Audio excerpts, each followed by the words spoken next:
La prépa scientifique, ce serait plutôt pour des élèves motivés avant tout, qui ont une capacité de travail importante, travail personnel, parce que en prépa, ce sont des journées de 8h à 17h environ, et il faut rajouter l'école après ça.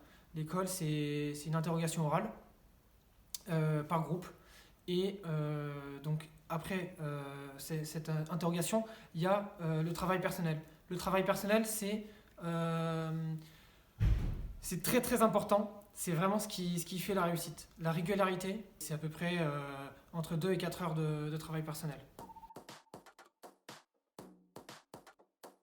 La prépa, c'est comme le lycée, c'est en classe de 20 à 40.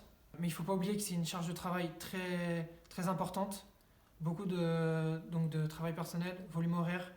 Euh, le programme est bien plus poussé. Donc pour les matières scientifiques, on va aller plus loin. On va approfondir chaque domaine. Et donc beaucoup de théorique, mais aussi un peu de pratique selon la filière de la prépa. Il y aura des TP de SI, des TP de chimie, TP d'informatique. Il faut avoir les idées claires, faut essayer d'avoir un objectif. Et une fois qu'on a notre objectif, mettre les écoles qui sont en cohérence avec notre projet. Si on n'a pas vraiment de projet clair, comme beaucoup de lycéens, il faut connaître les domaines dans lesquels on est à l'aise et les domaines qu'on aime bien. Donc pour moi, personnellement, les domaines scientifiques m'attiraient. Donc j'ai mis des prépas, des écoles d'ingénieurs à prépa intégrée, des DUT.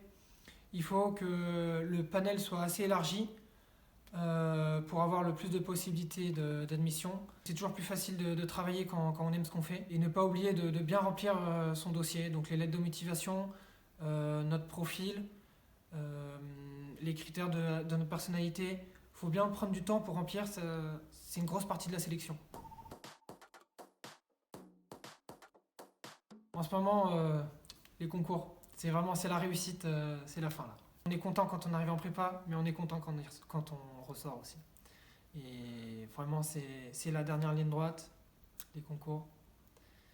On y croit.